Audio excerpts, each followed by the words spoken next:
Hi friends, Shanmugam Bharani சீரியலில் சூப்பரான ஒரு ப்ரோமோ வந்திருக்கு. நம்ம அதை பற்றி தான் இந்த வீடியோக்குள்ளே பார்க்க போகிறோம். வாங்க நம்ம வீடியோக்குள்ளே போகலாம்.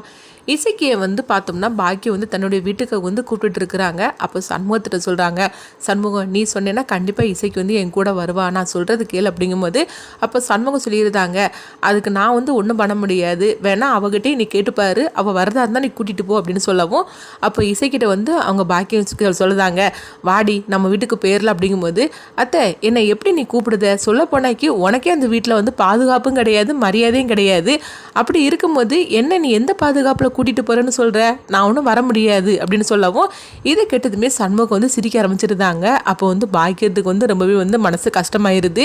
இதெல்லாம் பரணி பார்த்துட்டு இருக்கிறாங்க.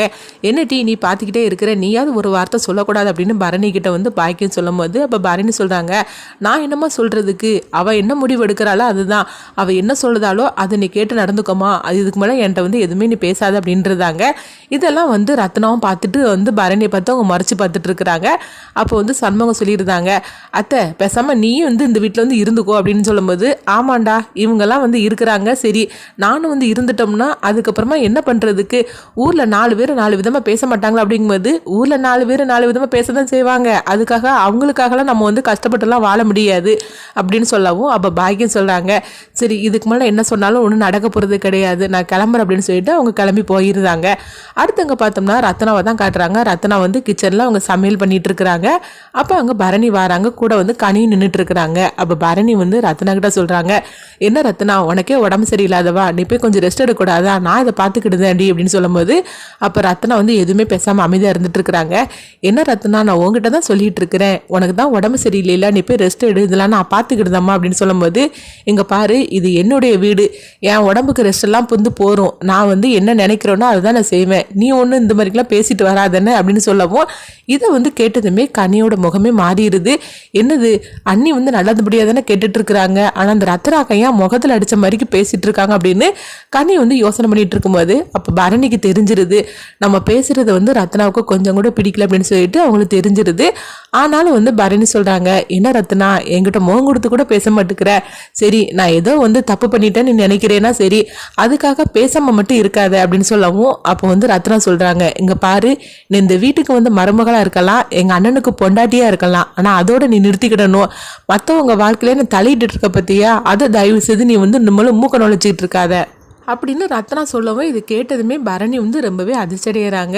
என்ன ரத்னா இந்த மாதிரிலாம் நீ பேசிகிட்டு இருக்கிற அப்படிங்கும்போது, ஆமாம் எங்கள் அண்ணன் எனக்கு எவ்வளோ ஆசையாக நகை வாங்கி கொடுத்தாரு, நான் என்ன நகை வேணும்னு சொல்லி கேட்டேன்னா என்ன, நான் வேண்டாம் தானே சொன்னேன், ஆனால் அதே மீறி அவர் எனக்காக ஆசையாக வாங்கி கொடுத்தாரு, ஆனால் அதில் உனக்கு கொஞ்சம் கூட விருப்பம் கிடையாதுன்னு சொல்லிட்டு எனக்கு அப்பவுமே தெரியும், அதுக்கப்புறம் என்னென்னா என்னை வலுக்கட்டாயமாக அந்த குடும்பத்தில் நீ ஒப்படைச்சிட்டு வந்தேல்ல, ஆனால் அதுக்கப்புறமா என்னெல்லாம் நடந்துச்சுது, நீ தானே வலுக்கட்டாயமாக என்னை அங்கே உட்கார சொன்னேன், சொல்ல பொண்ணாக்கி நான் அந்த வீட்டில் எவ்வளோ கஷ்டப்பட்டு இருந்தேன்னு எனக்கு மட்டும்தான் தெரியும், ஆனால் எங்கள் அண்ணன் என்னை கூப்பிட்டாரு, ஆனால் உனக்காக தான் நான் அந்த வீட்டில் நான் இத்தனை கொடுமையை அனுபவிச்சுட்டு இருந்தேன், இல்லைன்னா எங்கள் அண்ணன் கூப்பிடும் போது நான் அன்றைக்கே இங்கே வந்திருப்பேன், அப்படி மட்டும் வந்திருந்தோம்னா நான் இவ்வளோ கஷ்டங்களை நான் அனுபவிச்சிருக்கே தேவையே கிடையாது, ஆனால் ஒன்னால தானே நான் வெங்கடேஷ் குடும்பத்தில் இவ்வளோ நான் கஷ்டப்பட்டுட்டு இருந்தேன், இதுக்கு எல்லாத்துக்கான நீ தானே அப்படின்னு சொல்லி ரத்னா ரொம்பவே மோசமாக திட்ட ஆரம்பிச்சிருந்தாங்க. அப்போ பரணி சொல்கிறாங்க, என்ன ரத்னா நீ உன் புருஷன் கூட சந்தோஷமாக வாழணும்னு சொல்லி தானே நான் இதெல்லாம் பண்ணினேன், என்னையா இந்த மாதிரிலாம் நீ தப்பா நினைச்சுக்கிடுது அப்படிங்கும்போது, இங்க பாரு இதுக்கு மேல என்னுடைய வாழ்க்கையிலயோ என் விஷயத்திலயும் நீ தலையிடுறதை இதோட நிறுத்திக்கிடணும்,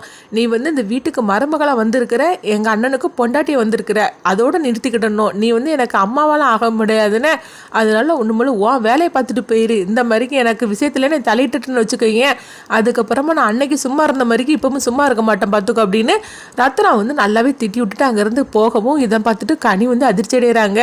என்ன மாதிரி ரத்னா இந்த மாதிரிலாம் பேசுவேன்னு சொல்லி கொஞ்சம் கூட எதிர்பார்க்கவே இல்லை, சொல்ல பொண்ணாக்கி ரத்னா அக்காவுக்கு நீங்கள் நல்லது தானே மெயினி பண்ணுனேன், ஆனால் உங்களை கொஞ்சம் கூட புரிஞ்சுக்காம இப்படி எடுத்துஞ்சு பேசிட்டு இருக்காள் அப்படின்னு கனி சொல்லிட்டு இருக்கும் போதே பரணி ரொம்பவே சோகத்தோட மனசு உடஞ்சு அவங்க நேராக பார்த்தோம்னா ரூமுக்கு வராங்க. ரூமுக்கு அவங்க ரொம்பவே சோகத்தோட அங்கே அழ ஆரம்பிச்சிருந்தாங்க. நம்ம ரத்னாவுக்கு என்ன நல்லதானே பண்ணணும், ஆனால் நம்மளை புரிஞ்சுக்காம இந்த மாதிரிலாம் அவள் பேசிட்டு இருக்காள் அப்படின்னு சொல்லிக்கிட்டு பரணி ரொம்பவே சோகத்தோட இருக்கிறாங்க. அப்போ பார்த்தோம்னா அங்கே சண்முகம் வராங்க. சண்முகம் வந்ததுமே பரணி கண்ணை துடைக்கிறாங்க. அப்போ என்னாச்சு பரணி அப்படின்னு சொல்லிட்டு சண்முகம் கேட்குறாங்க. ஆனால் வந்து பரணி எதுவுமே சொல்லாமல் அமைதியாக இருக்கிறாங்க. இந்த மாதிரி தான் அந்த ப்ரோமோ எடுத்துகிட்டு போகிறாங்க. சண்முகம் கேட்குற கேள்விக்கு வந்து பரணி வந்து உண்மையை சொல்லுவாங்களா, ரத்னா தன்ட்டு இந்த மாதிரிலாம் பேசணும் அப்படின்னு சொல்லி சொல்லுவாங்களா, அப்படியே பேசுதா இருந்தாலும் கண்டிப்பாக சண்முகம் வந்து ரத்னாவுக்கு சப்போர்ட்டாக தான் அவங்க பேசுவாங்க. ஏன்னா ரத்னா வந்து இந்த அளவுக்கு அவங்க கஷ்டப்பட்டு வந்திருக்கறனால அவங்க வந்து பரணிக்கு சப்போர்ட்டாக பேச மாட்டாங்க, ரத்னாவுக்கு சப்போர்ட்டாக தான் பேசுவாங்க. பரணிட்ட வந்து இந்த மாதிரி ரத்னா விஷயத்தில் தலையிடாது அப்படிம்பாங்க. இப்படி தான் சண்முகம் வந்து முடிவெடுப்பாங்க அப்படின்னு சொல்லி நீங்கள் நினச்சிங்கன்னா உங்கள் கருத்துக்களை கமெண்ட் பாக்ஸில் கமெண்ட் பண்ணுங்கள். நம்ம இன்னொரு வீடியோ சந்திப்போம்.